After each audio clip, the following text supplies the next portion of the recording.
আসসালামু আলাইকুম বন্ধুরা, সব কেমন আছে বলো? অবশ্যই আল্লাহর রহমতে সব ভালো আছে। আজকে কথা বলবো বাংলাদেশ সেনাবাহিনীর। বলতে হয় না এরকম কথা, কিন্তু বলতে হচ্ছে। কারণ আছে, কারণ না থাকলে কেউ বলবে না এরকম কথা। একটা ফেসবুকে ভিডিও দেখলাম, সোশ্যাল মিডিয়ায়। মোটামুটি ঢেকইটাই মোটামুটি ছিল সেনাবাহিনী।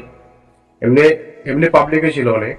তার মধ্যে একটা খাঁচা থেকে বা একটা খাঁচাতে একটা বাঘকে ভরবে বিনা প্রোটেকশনে গিয়ে। হাতে লাঠি নিয়ে গেছে যে বাঘকে প্রোটেকশন করবে বা নিজেকে প্রোটেকশন দেওয়ার জন্য একটা লাঠি নিয়ে গেছে। বাঘের সামনে লাঠি, এটা কোনো কাজের? আপনাদের যুক্তি কত দূর? অবশ্যই কমেন্ট মনে জানাবে। আমি যে দেখে নিজেকে খারাপ লাগলো, যেহেতু একজন তার হাত এতটুকু অবধি মানে ধরে নিয়েছিল, হয়তো কাটতে পারেনি। তিনজন সেনাবাহিনীর অবস্থা খুব গুরুতর।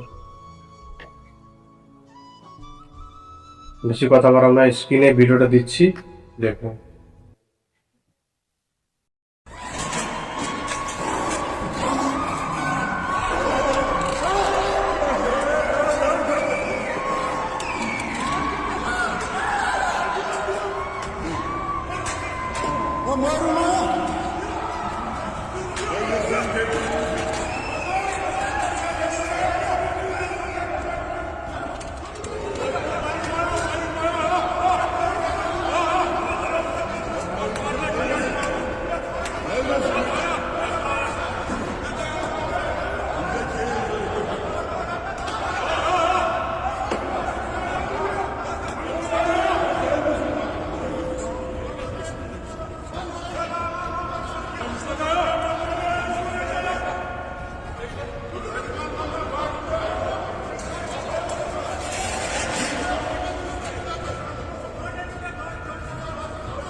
দেখলে কিরকম অবস্থা, তিনজন সেনাবাহিনী হয়েছে।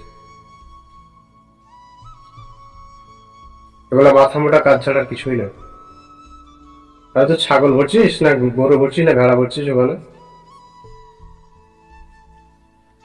সেটা বাঘ। একবার থাবা মারলে তার জীবন শেষ, তাই না? ওই বাঘের সামনে লাঠি নিয়ে তার সঙ্গে টাকাটা যাচ্ছে যে সে খাঁচায় ভরি। ভেড়া পেয়েছে ভেড়া। তো যাই হোক, বেশি কথা বলাবো না, বেশি কথা বললে হয়তো বেশি বলা হয়ে যাবে। তবে এটাকে মাথা মোটা ধরা কিছু বলে না। আপনাদের কি মতামত অবশ্যই কমেন্টের মধ্যে জানাবেন। ভিডিওটা এখান থেকে শেষ করছি। ভালো লাগলে অবশ্যই চ্যানেলটাকে সাবস্ক্রাইব করে পাশে থাকবে। ধন্যবাদ সবাই।